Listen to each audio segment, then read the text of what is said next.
Greetings everyone, welcome back to another episode of Bite Size History. In today's episode, we are going to be looking at some key terms to lead us from the Paleolithic era into the Agricultural Revolution. Also, we're going to be looking at the transition from the Stone Age, which includes the Paleolithic era, the Mesolithic era, and the Neolithic era, into the Bronze Age.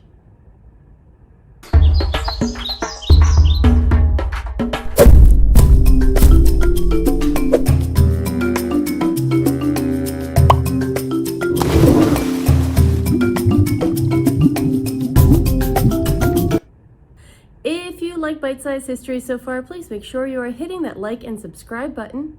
You can follow me on Instagram and TikTok as History with Audrey D. And if you'd like to support this channel, please make sure you find me on Patreon under Bite-Sized History with Audrey Durham. Okay guys, let's go ahead and get into our learning goal and our learning targets. Our standard for today's lesson is going to be to describe the emergence of early civilizations. Our learning goal for today is going to be to compare the lifestyles of hunter-gatherers with those of settlers of early agricultural communities. Our learning targets for today are going to be to explain the emergence of agriculture and its effect on Paleolithic societies, as well as analyze how the development of metallurgy helped early civilizations to grow. The key terms we're going to be looking at for today's episode include the Bronze Age, the Neolithic Age, Nomads, hunter-gatherers, agriculture, or specifically systemic agriculture, what domesticate means, and metallurgy. Our first definition for today is for the Bronze Age. Now, the Bronze Age is the period of ancient human culture when people began to make and use bronze. The Bronze Age marked the first time that humans began to work with metals. Bronze tools and weapons soon replaced earlier stone versions. Ancient Sumerians in the Middle East may have actually been the first people to enter the Bronze Age. Humans made many technological advances during the Bronze Age, including the first writing systems and the invention of the wheel. In the Middle East and parts of Asia, the Bronze Age lasted from roughly 3300 to 1200 BC, ending abruptly with the near simultaneous collapse of many of the Bronze Age civilizations. Humans may have started smelting copper as early as 6000 BC, and that happened in the Fertile Crescent, which is also a region called the Cradle of Civilization. It's a historical area of the Middle East where agriculture and the world's first cities emerged. Next up, we are looking at the Neolithic Age, which is actually denoted as the last period of the Stone Age. The Neolithic Age is also called the New Stone Age, neo meaning new and lithic meaning stone. The Stone Age is a term that was coined by 19th century CE scholars to describe the period in time that includes the Paleolithic, the Mesolithic, and the Neolithic eras. The Neolithic period is also when we start to see megalithic architecture and the spread of agricultural practices, as well as the use of polished stone tools. The first stone tools during the Paleolithic era were used to meet people's three basic needs. Now, those needs were food, shelter, and clothing. And then, as discussed in our previous episode on Paleolithic food and lifestyles, this was definitely a difficult time to live. To hunt for food, early humans had to form spears, and first they would do this by sharpening the ends of sticks. But later, they were more advanced, and they started to attach sharp stone spear tips to wood using animal sinew. Now, a tool made up of two or more items is actually called a composite tool. Let's take a quick look at our definition of nomads. Well, nomads are people who move from place to place as a group in order to find food for themselves. Our old Stone Age people were also nomadic, and they would actually move from place to place, often building temporary shelters instead of permanent ones. They were also known to move in small groups, and they were probably potentially family groups or extended family groups that they would move with. People during the Paleolithic era only had two ways of obtaining food, and that was through hunting and gathering. There also were not many humans at this point in time. The estimates that most experts have is that there were probably around 1 million humans on the planet during the Paleolithic era at any given time.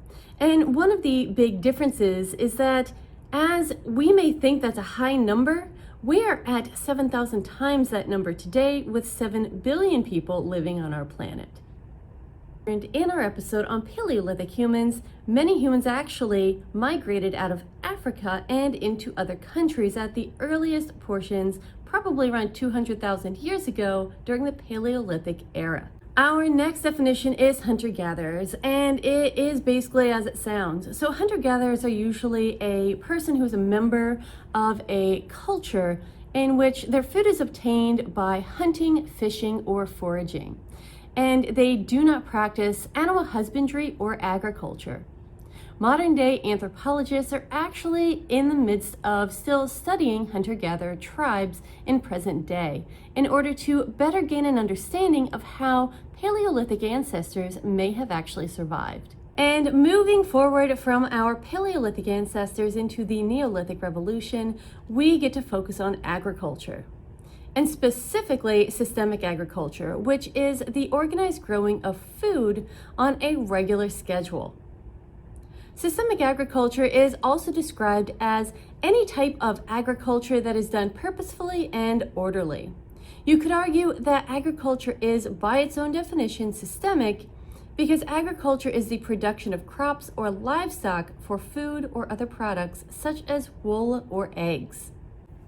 Getting into that farming practice, we have our next term, which is to domesticate. To domesticate is to adapt a plant or animal to living with humans for the advantage of humans.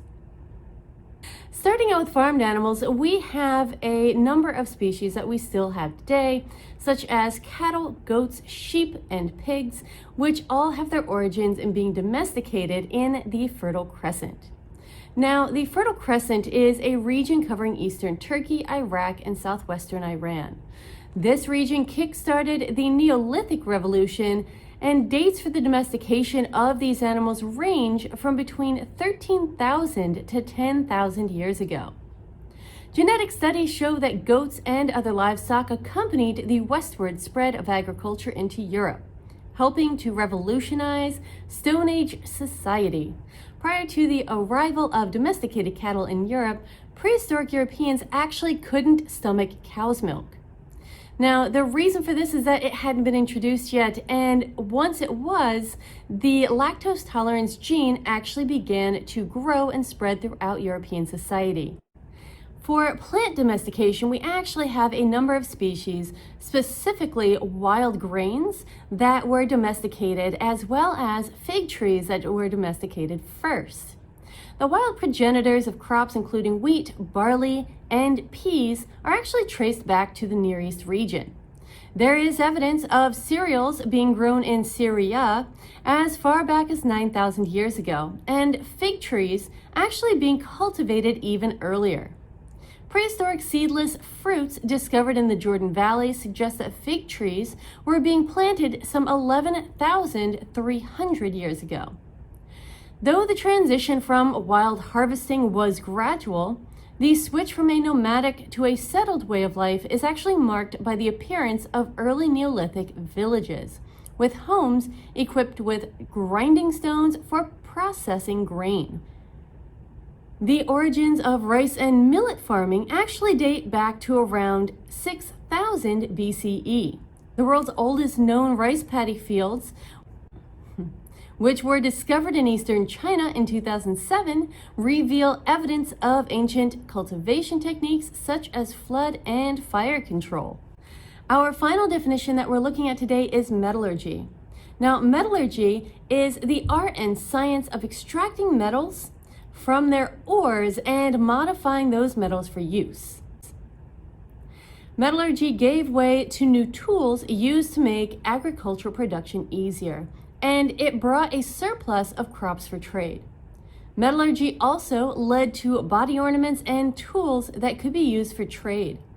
Its role in transportation actually wouldn't come until much later. Well, that is it for today's episode of Bite Size History.